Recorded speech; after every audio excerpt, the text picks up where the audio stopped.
Yeah.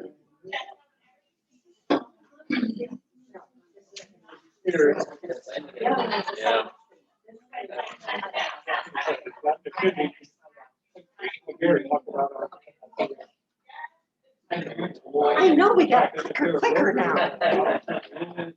So, all right. Yeah. Okay. Guys, I guess we'll get started because we don't want to keep it too long. Go ahead and keep enjoying your lunch and, just shout out if you have a question or thought that you can add to it on experience. I'm good with that. I would rather have a conversation with you guys and do a presentation any day of the week. So, please feel free. This obviously this is a title. We started in Punta Gorda here, and this is 9 years in a row. I've never edited it. We've actually had 13 years in a row in Charlotte County as the best in Charlotte. So we're actually really proud of that. We worked hard to really earn that. I can tell you over and over again, but I really believe in making sure we treat people nicely. Every once in a while, we have to remind ourselves we do this a lot. Not everybody knows what you know. And I try to tell my people that all the time. Don't think that they know what you know. Now, you guys, if, I don't know, 5 deals a month, is that a pretty good number? You sold 5 houses a month, you feel pretty good? I have to remind my people, look, you closed 5 a week, 10 a week. So you're talking to somebody that, yes, they know their side of the business, but they don't know our side of the business, the side of people. So, and we're closing between our offices. We actually, last month, we had like 260 orders. So when you sit there and you realize how many pieces, how many different contracts we've seen, my people have great experience. And I tell you that for 2 reasons. One, I want you to have confidence in them. 2, I want you to understand that we remind them all the time that we might know something that the agent doesn't. The agent might know something that we don't. But the reality of it is, you guys just need to have a conversation and don't get your ego in the way. Because the reality of it is, we're all business to get it done. So Right. sometimes that happens, And I said, and sometimes people are just having a bad day. So just, kind of bite your tongue and let's get past it. So this is me. I don't really want to talk about all this stuff. I've done 20 years. Now it's probably 30 in the insurance and real estate industry. I have been an instructor for the Florida insurance licensing class for about 12 years. And I gave that up to do this. And our business has been, I've been in the small business here in Charlotte County 3 times. And I have, this says 900%. Oops, I just hit the wrong button. It says 900% in 7 years. We're actually about at we're over 1,000% that we've grown in the last 9 years. And I attribute that not to me. This is not about me. And they put it on. I didn't write this. Actually, Kay did. So this isn't about me. This is about the people that we hire. And I'll tell you, the only good strength I have is finding the right people. Finding people like Kay. And we have people like that in every office. And I think that's important. So Susan's our agent over there. She's 30 years in the business. She came from Fidelity. If you've been in the business at all, Susan was 28 before she got married again. She was the manager over Fidelity. If you work with her, she knows her stuff. She's really good. And she's the same kind of person. She's gonna treat you with a lot of respect. She's gonna take care of the people that she's working with. Has anybody worked with Susan yet? You've worked with Susan. Yeah. My staff over there is amazing. We have Chanel, who started with us a few years ago. She's turned into a great little final person. Sharice came from First International. She's very good at what she does, and now we just added another person last week. Her name's Reagan. She's learning. We'll figure that out. So, and this is Kay. So Kay has actually been a speaker. She's traveled nationally. She's been a trainer. She's taught phone etiquette and business principles and salesmanship. And what else? I don't know what else. Communication skills in the workplace, leadership, supervisory skills. Yeah. If I actually sat down with her one day, she'd probably tell me a lot of things I'm doing wrong. So, but she knows her stuff. And she's been a business owner herself, so she understands where I'm at and helps me along with those things. And as far as dealing with the people in our office and helping them when they need it, she's just a phenomenal leader. So I'm very grateful to have Kay with us. I will say, I started as his first title agent with Suncoast One Title. Now, he had had a title company previous, but that was 7.5 years ago. And so I remember our first month when we had 10 orders, and we were so excited. I mean, it was like, wow, this is so incredible. And then to hear that now we've grown from that first little office in Punta Gorda to the other offices. And what I find exciting about that is not only for title, but for you that are just starting your real estate business. When you are, really in there, you're dedicated, you do the right things, and you learn from your mistakes, you can see that phenomenal growth for yourself. And that is always exciting for us when we go in and work with different offices and we see your success and your growth. But it comes from asking questions. So be sure to ask those title questions, or, gee, why don't title companies do this? And sometimes it can get very frustrating for a realtor, but there may be a real reason why we have to do it in this order. Or so ask those questions today. That's actually a really good point. We're actually very blessed to have a realtor that we do, but one of the ways that I think that we treat people different is that we're willing to answer questions. It doesn't matter. You may ask us a question. There's no dumb questions. A lot of times people come in and they're new. We walk a lot of new agents through the business from start to finish, and that's okay. Because 5 years from now, 10 years from now, you're still going to remember that, and that's why we sit there and go, look, treat them well now, because 10 years from now they'll treat us well, and that's important. So we hope to keep earning your business. So here's our locations. It should be on the card, and you have it in the paper. Or just put it in there. If you go to our website, down at the bottom, suncoast1.com, it has all 5 addresses and phone numbers on there. So if you ever need it to write a contract, the other part is that you can drop stuff off at any one of the offices. So if your customer is in Port Charlotte or in Venice and they want to drop a check off or paperwork off or something like that, we can arrange that. They just stop in, and everything's connected, obviously, with computers today, internet today, that kind of thing. So the other thing on suncoast1.com is a net sheet.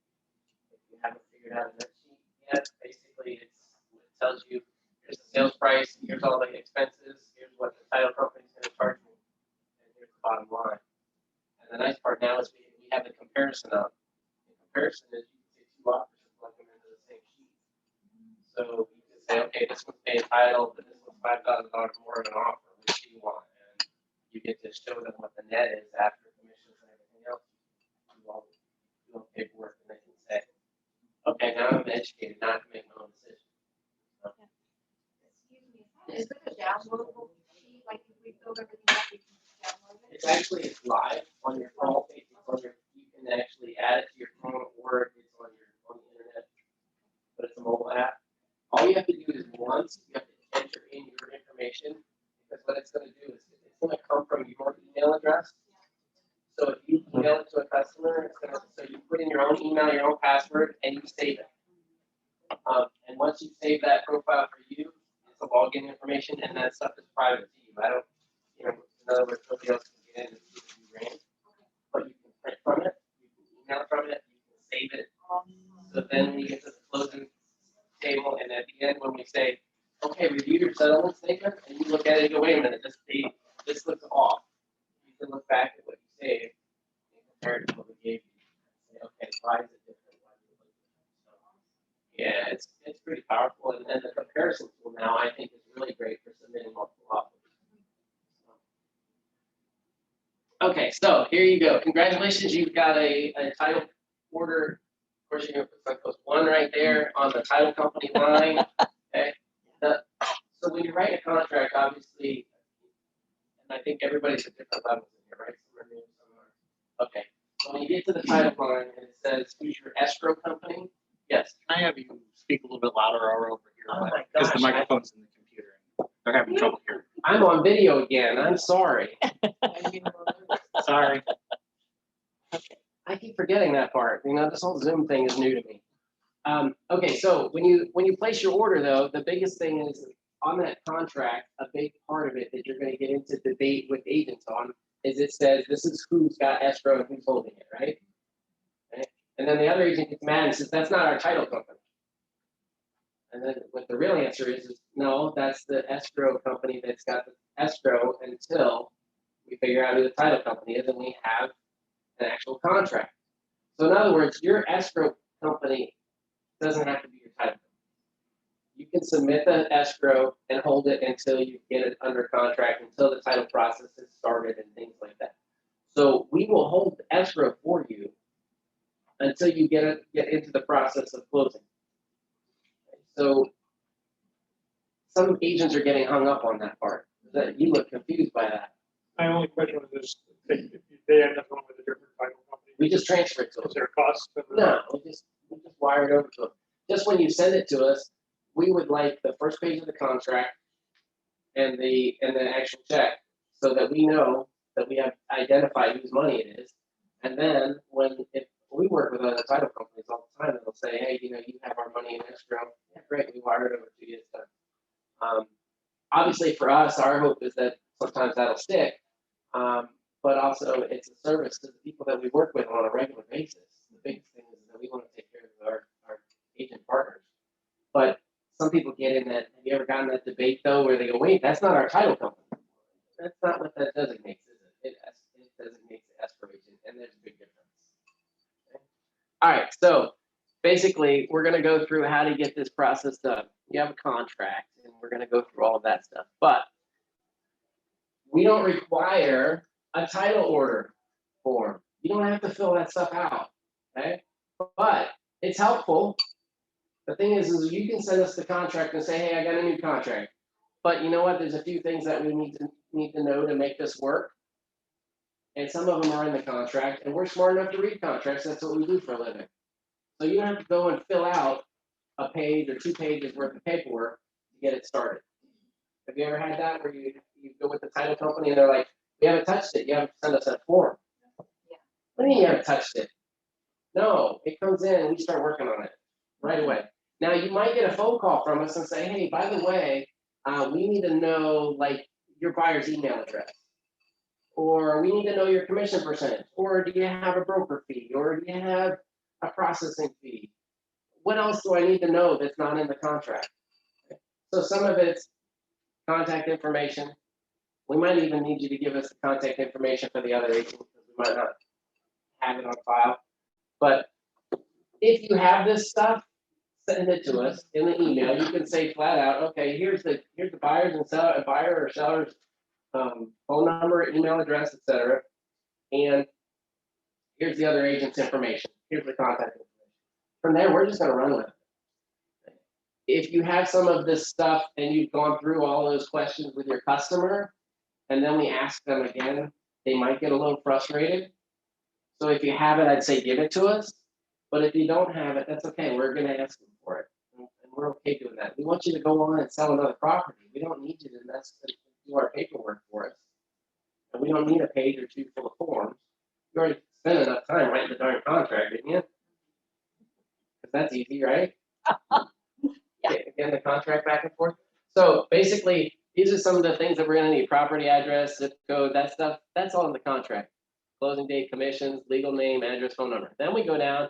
Well, give me the lender information if you have it. If you know who your buyer's going with, send it to us, because that helps us out. Because we know if we don't get a lender request, we can just go and ask them and say, hey, by the way, you have this file. The selling agent's name and phone number. In other words, if you've got one side, just tell us who the other side is and how to get a hold of them, because you've been working back and forth with them. Right? Condo information, if you have it, if you know who the HOA is, if condo association is, we'll take that. So basically, we've got most of what we need in the contract. We need maybe 3 more pieces of information. How do we pay you guys? What's the commission? That kind of thing. It helps us set it up in the system and how to reach everybody. After that, you go do your thing, because we're going to go after it. Okay? You go list it, sell another one.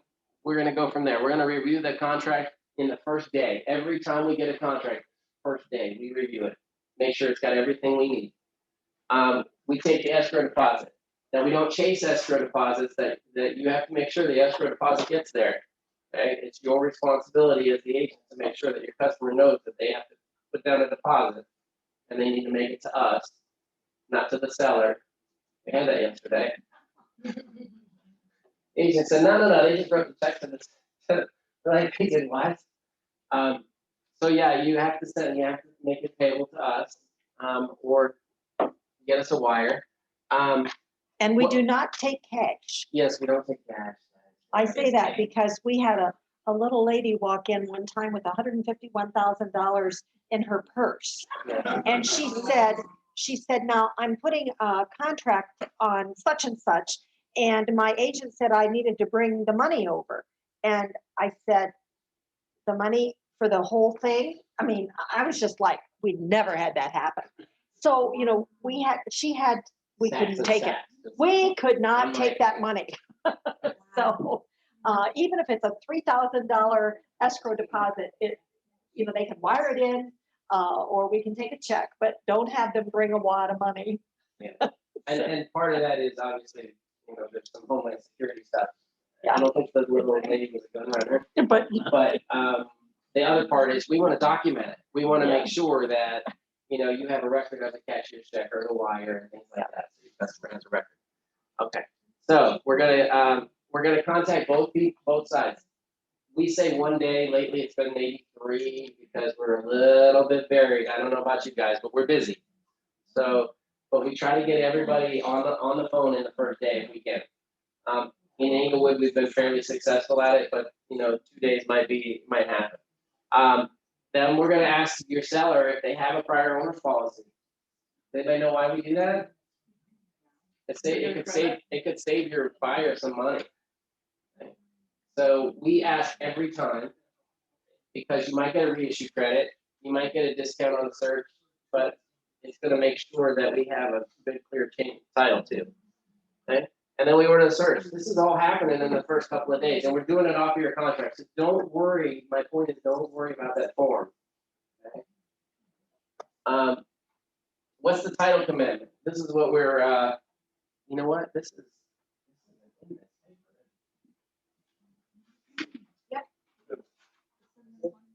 Yeah, the actual title commitment itself isn't in it though. Okay. So the title commitment is one of the things contractually that your buyer is supposed to get. You don't know that? So in other words, it says in the contract itself, it says by a certain date, the seller will provide evidence of clear title to the buyer. You familiar with that section?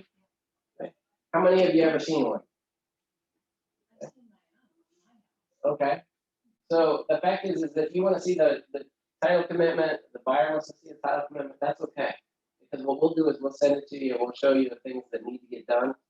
That's what's listed on here. First part of it's going to be who's the buyer and the purchase price. I ask you please to review that. If we have your buyer's name wrong, please tell us. If this purchase price is wrong, please tell us. The purchase price might have changed and nobody told us.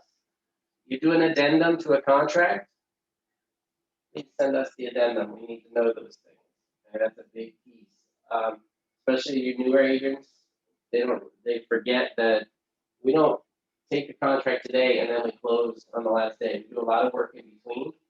And if there's any adjustments to the contract, we need to know about it between now and then. You've negotiated certain things, they need to get on the settlement statement. We don't want to be at the closing table and you go up, your buyer say, well, this isn't right. You guys promised me this.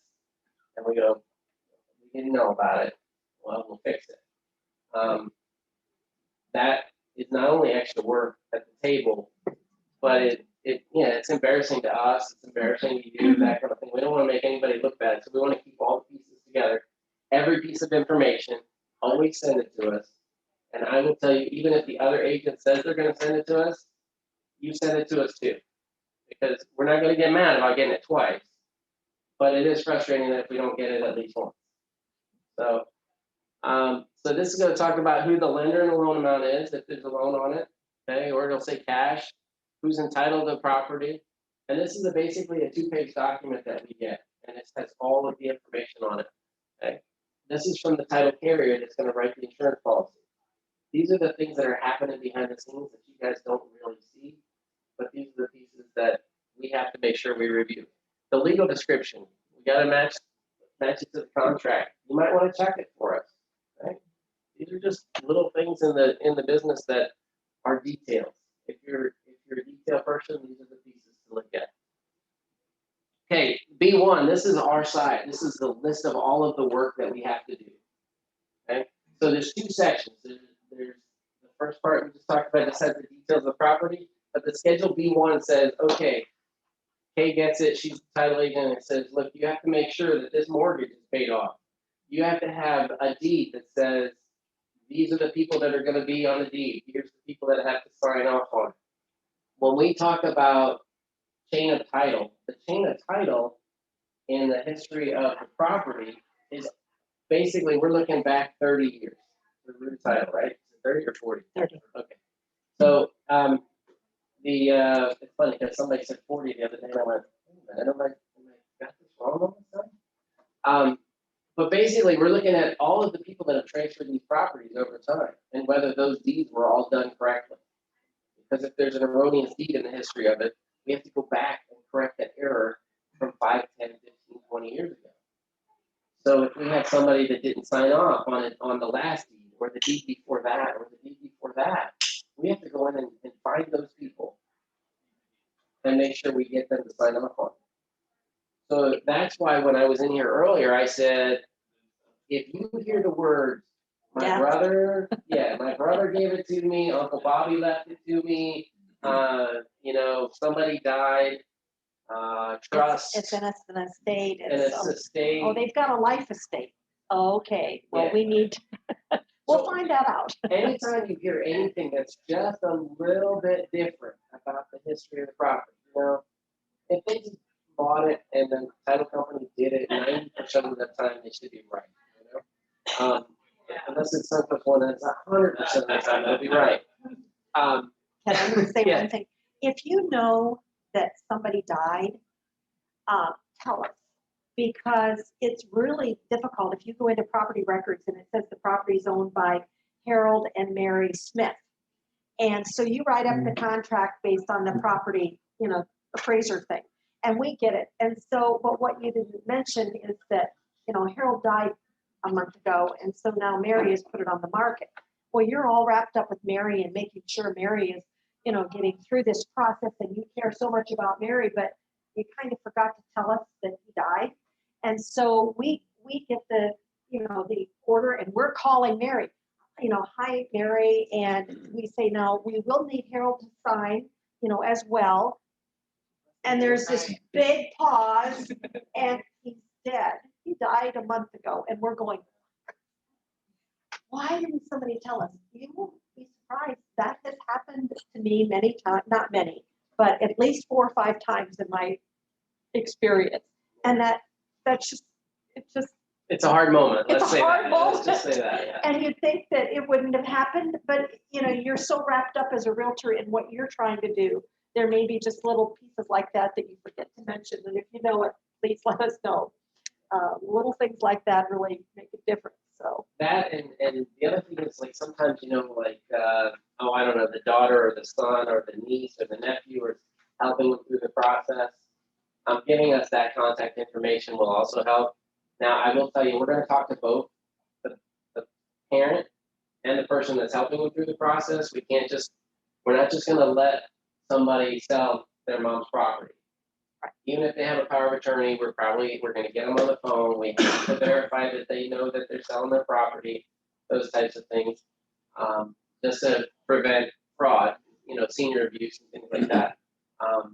But when you hear those pieces, that's where I was saying any of that stuff, if you're taking a listing and you hear that early on, don't wait till you have a buyer to tell us all that stuff.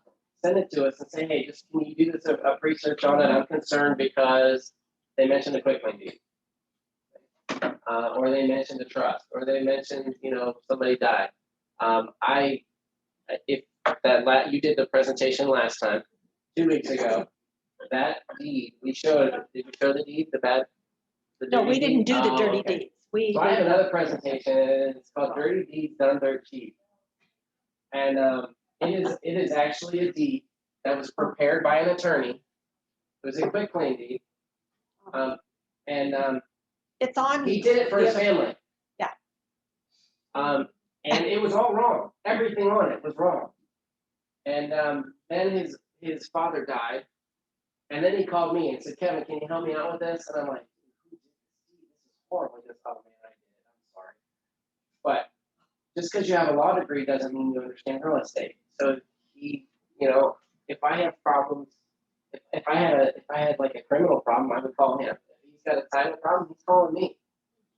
So sometimes you could be one of the smartest people around and still not know how to prepare a deed properly and have all of the classic errors in there. We look for things like marital status. We look for making sure that we have 2 witnesses on the deed. We look for, oh gosh, what else? A Witnesses notary. that are not related to the party, Yeah. because sometimes we'll see 2 witnesses, but it's, it's the mother, it's the son, and it was the brother, and they all, were together. And so, well, you witness, and they all have the same last name. Right. That or the notary being related to the person that's deeding the property out. So those are all the things that you think about, all those little tiny things. That's why we have a job. That's the kind of stuff that we fix to make sure that you go through the chain of title and it's all proper, because one bad deed means that you could be in court fighting for your property. And that's what we want to make sure that doesn't happen. So we're going to look for all of these things that make you have clear title. Mortgages, lot mowing liens, past due utilities, HOA condo fees, we pay all of that off by closing. That's what we do, a big part of it. Preparing the documents, getting the liens cleared off. That's it in a nutshell, I think. So B2 is going to talk about what they call exceptions. So exceptions would be like if you have an easement on your property, like a utility easement, a drainage easement, a street easement. What else am I missing? A seawall easement, like some canal districts, they might own a certain section of the, like in Punta Gorda PGI, they have a canal maintenance easement.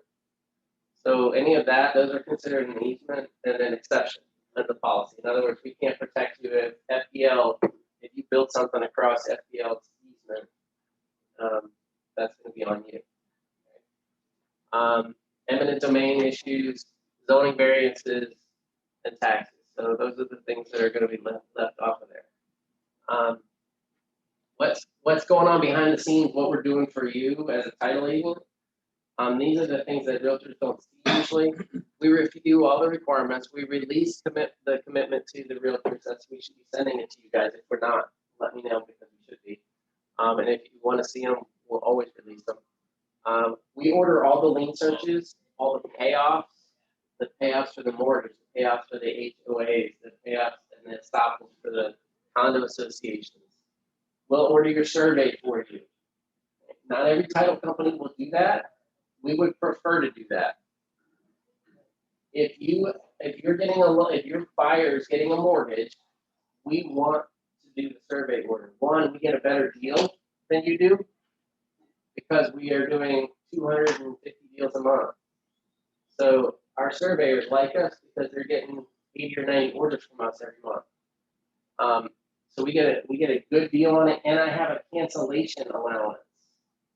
So in other words, if your deal is falling apart at the end and the survey already got done, they've paid for an inspection, right? And then they don't get the property they want because the loan fell apart, and then they get a bill after that for the survey. They're probably not the happiest campers at that point, right? So we have a cancellation allowance with all our surveyors that says, look, if we cancel a deal, you're going to write it off. And I think that's an important part for your buyer, because the reality of it is if your buyer wants to switch to another property that maybe they can afford better or something like that, or they need to fix something and they're going to come back in 3 months and buy a house from you, the last thing you want to do is make them mad by giving them an extra bill, right? Does that make sense at all, guys? Okay. So that, to me, that's a big deal. The other part is when we do the survey, not only do we get a decent deal on it, we make sure the certifications are right, so that the surveyor knows that they're going to certify it to us and our carrier and to your buyer. So it's going to be written on the survey that that's who's got the clearance with the survey. We're gonna prepare all the lender requirements. Lenders are fun to work with. We just go back and forth day after day after day until they are happy. And then we're gonna prepare all the documents. A lot of people think that we get the order in, we call a few people, and the day of closing, then we push a button and everything happens. It doesn't work that way. There's all of these things are going on between there, and that's one of the things why I say keep us updated. If you have an addendum to the contract, you go through inspections and things get negotiated out again. Just remember that your title people need to know what those addendums are. If there's some negotiation of, if there's an, I don't know, you're gonna pay for a water heater, or the seller's gonna pay for a roof, or there's an adjustment to the price, or there's a warranty that the seller's providing. Any of those little pieces that you've added on, they're not just a phone call. You have to put them on an addendum, and you'll probably hear that from KW a lot. But not only do you have to put them on an addendum, you have to give us the addendum. We have to have the whole contract, and every addendum becomes part of that contract. And it will keep us from being embarrassed at the closing table, and it'll keep us, keep you guys from being embarrassed at the closing table too. Because if there's, if we sit there and say, well, we didn't know, they look at us and go, well, how do you didn't know that our realtors worked this out for us? We didn't. That's all we can do. So, okay, then we release all the funds to everybody after we've got funding approval from lenders, of course, or we get the wires from the buyers. But all of those pieces, we make sure everybody gets paid, that all the money is in the right place, so that the day after closing, your buyer has their property. There's no assessments on it that we don't know about. There's no liens on it that went with the property. None of those things have followed the property. Everything's clear and you start fresh. And that's important. Any question about what we're doing as title agents? Yeah. Do you by any chance send out like a weekly update or email thing? Or I've worked with some other companies that did, and I would love to say that we do. And honestly, we're buried.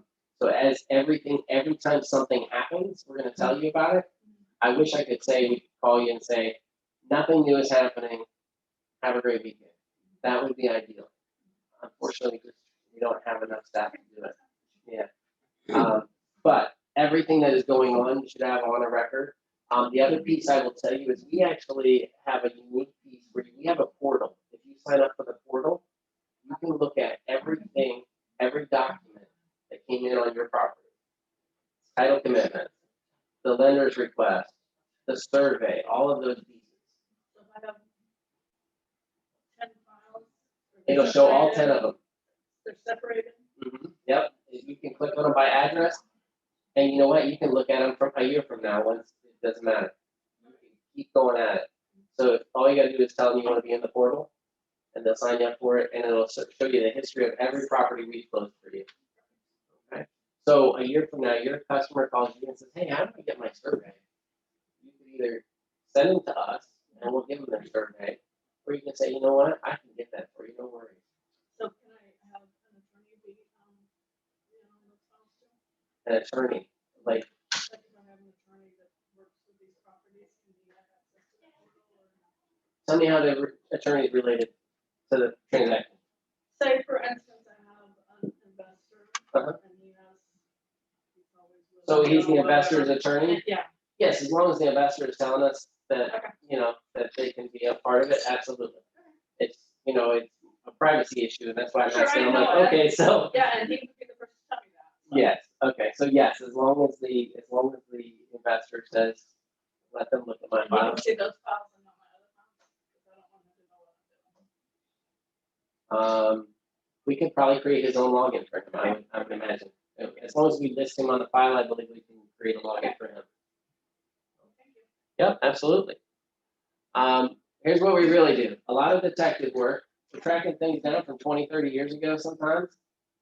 It's happened where one seller's dead and the other one's in Japan, and it was 20 years ago, and we're still trying to figure out how to close it. We do that a lot. We run courier service back and forth. You need to pick something up. Sometimes we'll do it. If we can get to you, we'll bring you your checks. We'll drop everything off for you. Everything we can to make sure that we can take care of you. even more so, we want to take care of your customer. We have done things like walking their dogs while they're closing. We have sat in a car and babysat while the customer was closing. We have closed at hospitals, nursing homes, the hood of a car in a McDonald's parking lot. Wherever it takes to get the job done, we're going to do the best we can to get all of that and make arrangements to get your stuff done. We have mobile notaries across the country. We do a lot of email documents. I have personally run packages up to Tampa and signed with people because it just needed to get done. So we'll do whatever we can to make sure that your deal happens. Kevin, Yeah, could I absolutely. say one thing about wiring? I was just working with a realtor the other day who was working with another title company, and on their email it said about fraud and wire fraud and all of that. And I, was saying, well, I understand that because in our emails we talk about wire fraud and contacting and so forth. But the main thing is that wiring instructions should never, ever, ever be wired, or it should be emailed unless it's an encrypted email. And that's what we have to send those. So, a lot of times in the past, realtors would keep on file, oh, here's the wiring instructions for Suncoast. Here's the wiring instructions for this title company or whatever. Never, never, never do that because wire fraud is out there. Now, I've had our customers that'll say, well, my realtor told me to never wire my money and you're only going to accept a wire. And I say, that's right. We are only going to accept a wire. We will not take a cashier's check. But my realtor said never, never. And I said, the words were, unless it's encrypted from your title company. And that's a key thing. So you don't want to be sending those by email. Right, yeah, don't save our wire instructions and send them out. In fact, we would prefer you guys not get in the middle of the wire. Yep. I would say that always, if you're gonna wire funds, and I tell my people this, find a trusted phone number. So in other words, if you look up my phone number online and you see it on my website or you see it in a directory, that's our phone number. Don't take it off the email that somebody sent you and said, hey, don't forget to call and verify your wire information. Here's the number. Because that's what they're doing. They're going to wire you. They're going to email you wire information, and then they're going to say, "Hey, be safe. Verify the wire information via phone, so it didn't get changed." And then they put a new phone number in there, not ours. And then you call, and they're actually on the phone with you, and they'll verify that information for you. There's a huge increase in wire fraud across the country. The FBI just created another task force to fight it. But there are huge warehouses full of people in other countries that's all they do for a living is try to defraud people. And a big piece of it is realtors and title companies are under attack. And unfortunately, I will tell you that the realtor's email address is the one that's the most vulnerable because title companies and mortgage companies have all switched to encrypted. Realtors use things like Gmail and stuff like that. So make sure that you keep your private information out of emails, your customer's private information out of emails. We will send an encrypted email with the wire information, and then we will tell you, please call us and verify that information. I want to have that person on the phone. If we get wire information in our office, the one thing that we do is we look in the system at the phone number that you gave us as the realtor of your customer, and we will get that customer on the phone and say, hey, is this your wire information? And we'll verify it. Because the minute that we send it out, it's gone. So we're being careful. The other thing I would tell you is that I have what's called cyber fraud insurance. So let me be the one that takes care of the wire. Because you as realtors don't have that kind of coverage. So the minute you get in the middle of the wire information and it gets released, somebody broke into your email address, any of that stuff, that's on you, and you're not covered for that. It's not covered under your E&O. We have special coverage. I have an E&O policy, but I also have a cyber fraud coverage, and that's to make sure that if somebody breaks into our email and get somebody's personal information and the wire goes out the wrong way, that we're covered and your customer's covered. The problem is your customer's not covered on the other end. So that's why I tell you, always encourage them to call us and talk to us directly. Does that make sense? Okay, that's a long lecture on a small item, but it's really important. Okay, so anyway, the biggest thing for us, we're gonna smile through everything. We're gonna just act like everything's perfect, because it always is, right? Everything's always smooth, and that's the way we want it to look. And at the same time, we're gonna sit there and tell people at the closing table, come and sit with us. You guys as realtors, come to the closing, sit with us, and we'll sit there and tell them how great you are to work with. Because the next thing we want them to do is come to the next closing with you. So, make sure you submitted your distribution authorization so we can cut your check directly to you. That's a big deal for us. I understand there's some frustration and some people have fought that battle with the title company before. We want to cut your check right away. We want to get it out to you if that's the way you want it. But do your DA. I'm sure you hear that from your administrators at KW all the time. Turn in your paperwork.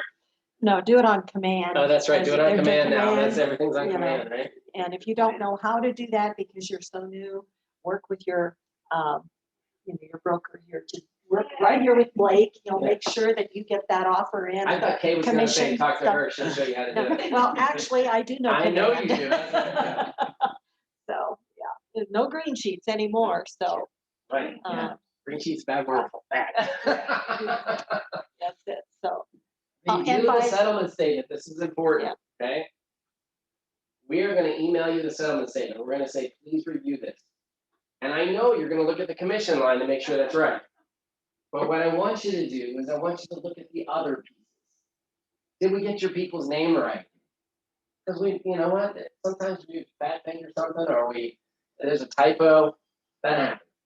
Street address, all that, just review the simple basic stuff on it, because it does happen.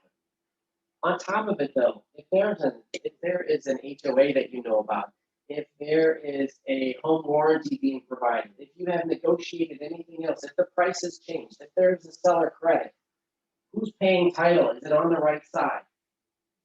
It does happen that we make some mistakes here and there, but we would rather you catch them and tell us about it before we send it to your buyer or your seller. So we're going to say, here, please review this, and we're going to hopefully wait until you give us an answer. If you wait too long, though, we're going to have to get it out to the buyer and seller. So we're giving you the opportunity, and we're asking you, please review every item on the contract versus every item on the settlement statement, so that we know that we've got it right before we give it to your buyer or your seller, so that you can be the hero and you can say, hey, you know what, I caught this. I want you to know that we made sure that your warranty was in there. You know, it's a small thing, but then it's fixed. As opposed to we get to the closing table and we go, no, all right, let's go back and we'll do all the paperwork again. We'll be back in a few minutes, and then we got to go change everything out. So, all right. So protect your client, even from our little mistakes. Right? At the closing table, be positive. Talk to your people. It's another moment for you guys to build that relationship. I would tell you, don't talk too much or you'll be there forever, but talk enough to be friendly with your customer, and let's get it done. Okay, we're going to stay organized and professional. Hopefully you see that at the table. We want these people to be valued and comfortable. This is a big deal. You know, I say, you know, we do 5 a week, our people. We do 5 a month. Those people do 5 in a lifetime. Think about how stressed they must be. Some of those people, you know, this is all of their money, everything that they've done. One of the biggest transactions in their life statistically. So do what you can to make them comfortable, and you know, we're gonna walk you right through the process. We want them to feel good about not only working with us, but working with you, and that's a big deal to us. Because if we make you look good, you'll keep coming back to us. Important to me. So our real job, we get it right, make it look right, help your customer feel comfortable, feel important, comfortable, and informed. You can always call me if you have a problem. you don't think things are going right in the office you're dealing with, I would rather you send me an email, you get a call. You call any one of the offices and say, hey, I want to talk to Kevin, and say, give me your phone number, I'll send it to him, and I'll get him to call you back. I don't have a problem with that.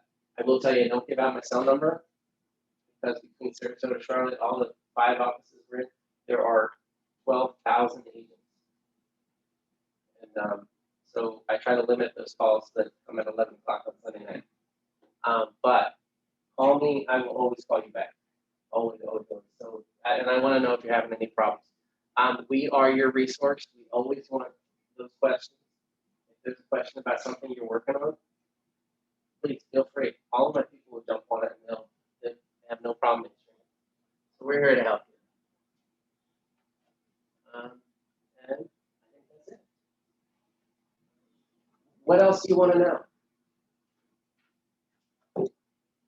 Okay, so I have a question about that family thing you're talking about earlier, where you say the witness was a family member as well. But you knew that because they have the same name. But some families, a family without the same name, how do you find out that if someone doesn't know?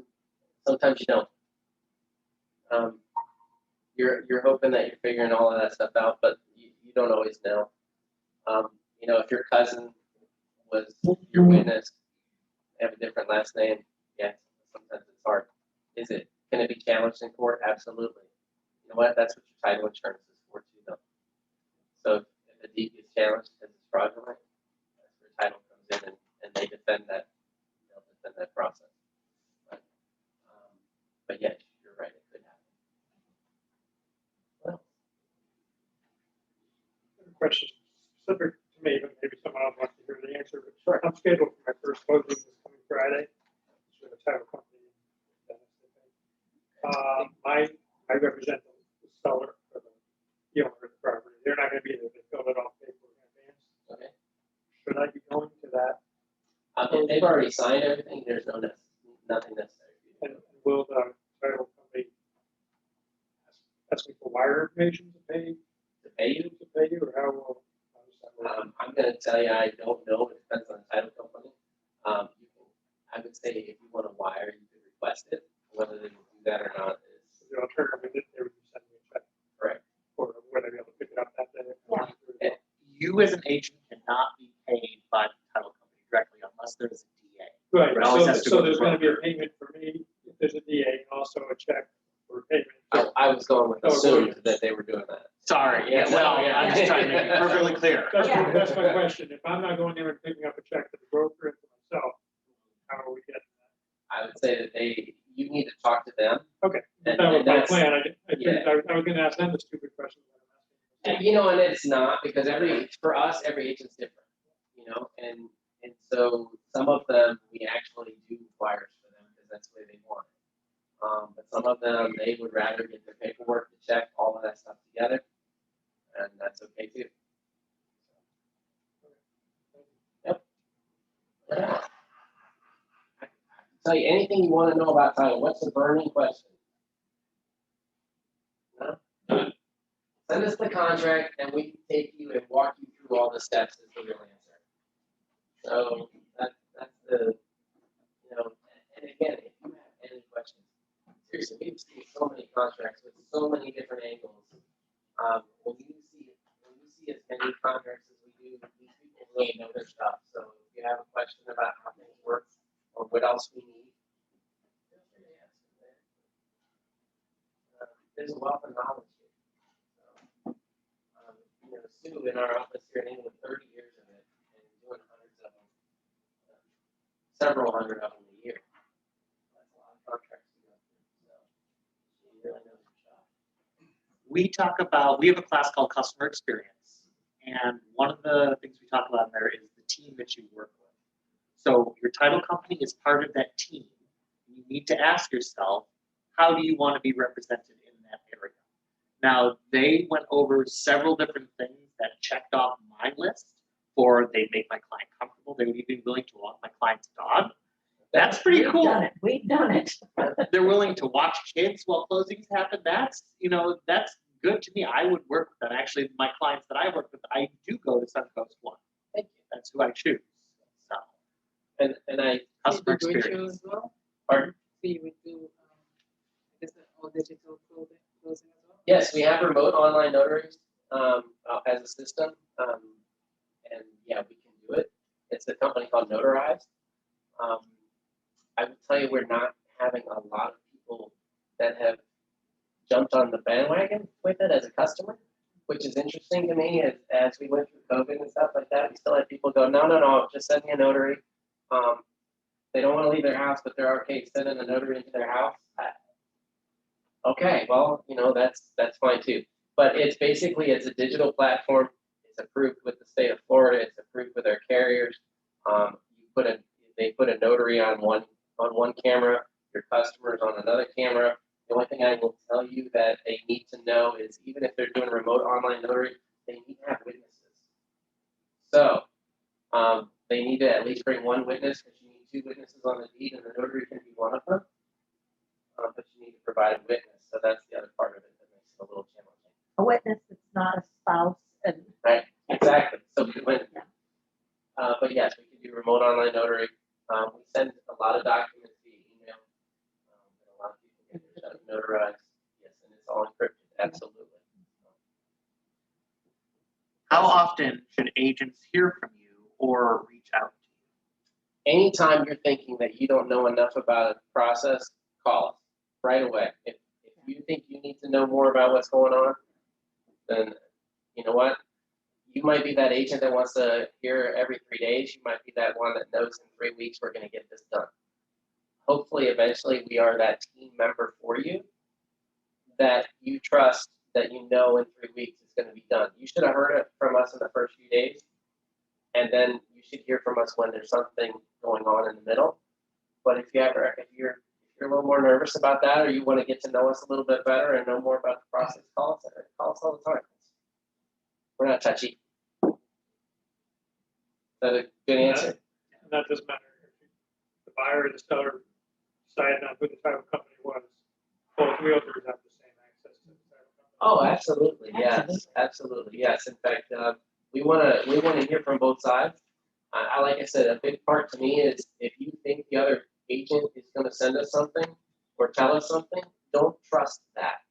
I would rather hear it twice. I would rather get the documents twice. And there's been many times where we'll have the agent and then we go, oh yeah, we canceled that 3 weeks ago. Didn't the other agent send you the cancellation? No. And we got to the day of closing. And that's frustrating. Yeah. Because we did all of that work. We kept working on it for 3 more weeks, got all the documents ready, go call the customer. Okay, we're ready to close. Yeah, we're not closing that one. Did you know?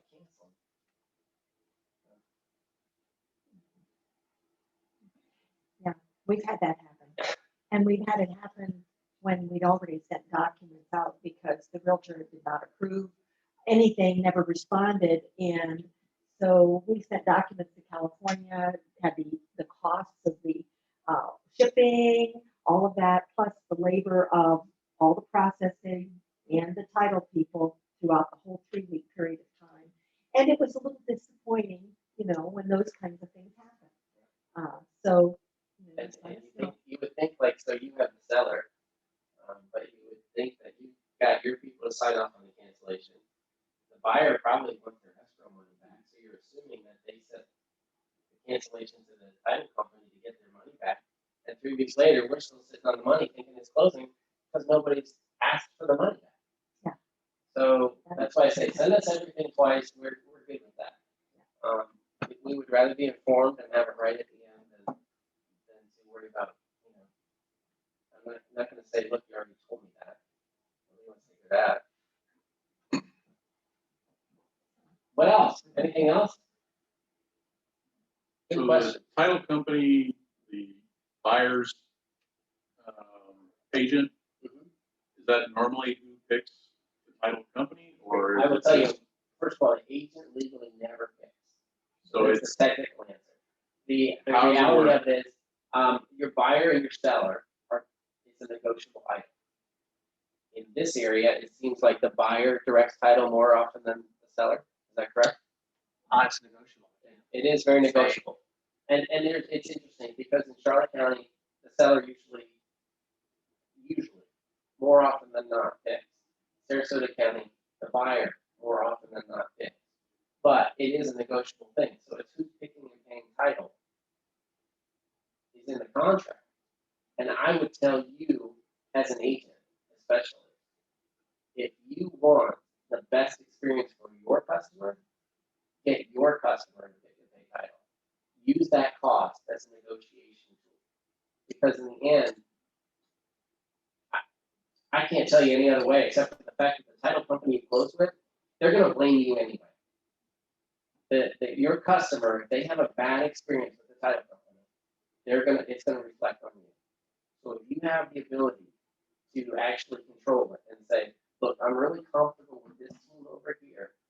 I think it would be best if we, close with that, and we'll just take that off of the offer price, and we'll work with it that way.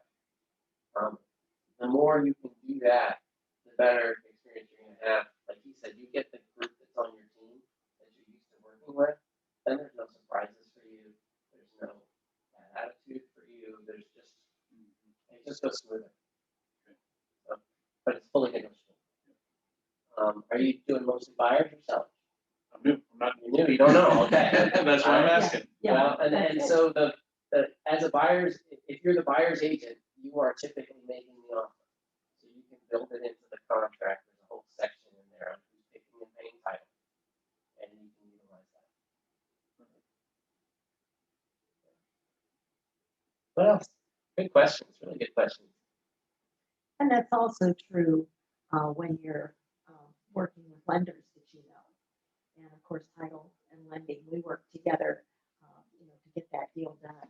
But when you have, as a new agent, the opportunity that you build a good relationship with 2 or 3 mortgage brokers or banks that you love to work with because you know that not only do they have a good product, but the people are communicating, they're not going to keep you in the dark, and you'll get this over a period of time. And when you can encourage your buyer to, here's 3 names. Why don't you try one of these 3? They're really great. They're top notch.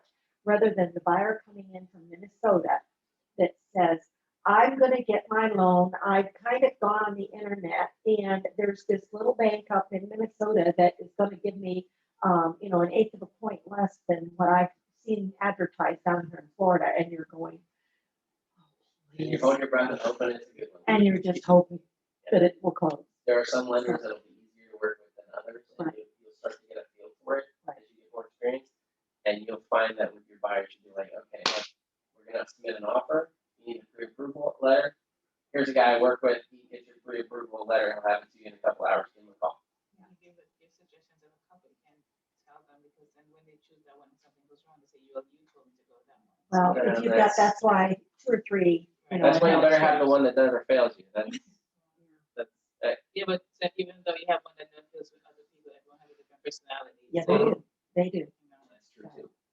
That's why, networking as a realtor is so important, because you need to have that arsenal of people that you trust, and not just That's one. what he was saying about building your team. And building your team, and it Know who you're gonna Much use. of fun to say you have a team. Yeah.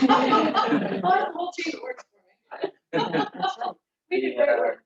There was a realtor in Port Charlotte that they started a little networking group, and they called it I've Got a Guy. And they had a sheet basically of all like pest control people and mortgage people, but it was called I've Got a Guy. And so that was what else? Anything else we can answer for you? No? Okay. Guys, call us. You have our numbers. Call us, ask questions. If you want to stop in and meet the crew here, they're very open to meeting new people, and you'll find that you have a very friendly crew here in Englewood, that's for sure. Thank you. Thank you so much for Thank coming you. in. We appreciate your assistance. Yeah, we really do. All right. Thank you to everybody online. Lunch is good too. You're welcome. I have to keep reminding myself that we're on Zoom. Yeah. That's, We do hybrids here. yeah.